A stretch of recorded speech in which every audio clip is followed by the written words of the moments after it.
Why knowledge matters. When I think about using manipulatives, I think the purpose is for sense making and for conveying understanding and to help navigate discussions between students.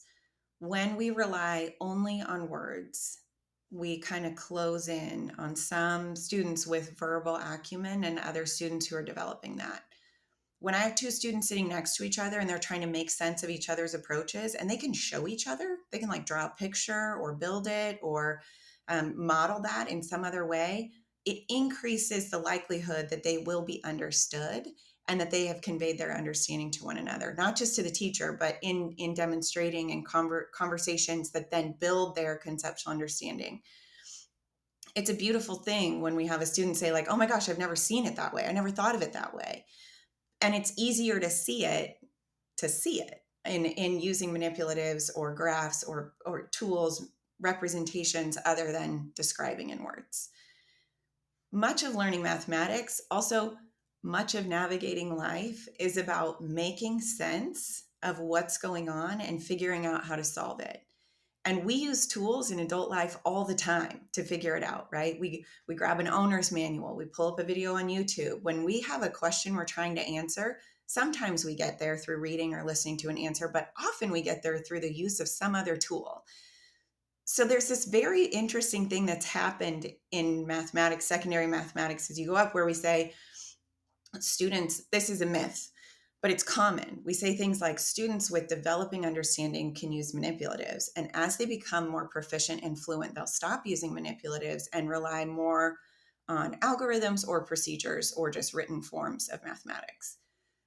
I'm not convinced that that trajectory and that narrative doesn't cause harm to students, because then when they need a tool to make sense of it, there's a stigma associated with like, well, if you're reaching for colored tiles or pattern blocks, then you're not smart enough to just figure it out in your head.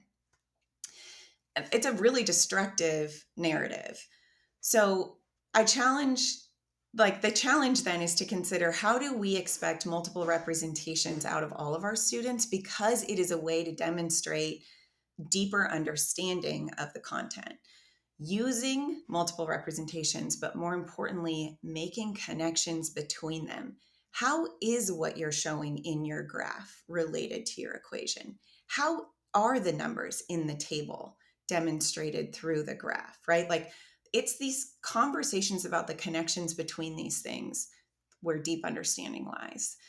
So in our instruction, when we plan our lessons, it's essential that we include opportunities for multiple representations, using them and connecting them throughout the learning, not just at this early part of developing conceptual understanding, then we stop using manipulatives and shift solely to, right? There's a balance there that teachers can attend to ensure that their students in their lessons regularly incorporate the multiple representations, including manipulatives.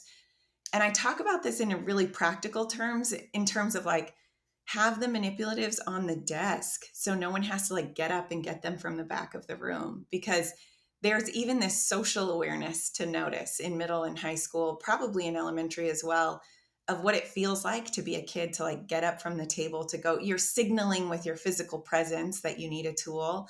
There's still a stigma with that. That's just the reality. So again, it's like, how do we structure the environment our students are learning in and the lessons they're engaged in ways that like the getting up to move feels like, okay, I'm no longer belong at my table group. I'm like having to move away to go get this information. This feels like a belonging issue.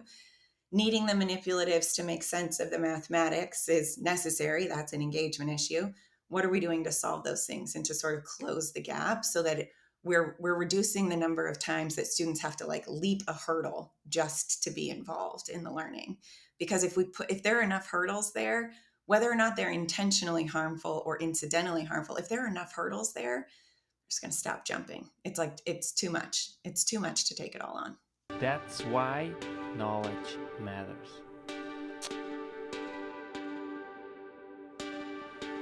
Make your life a masterpiece.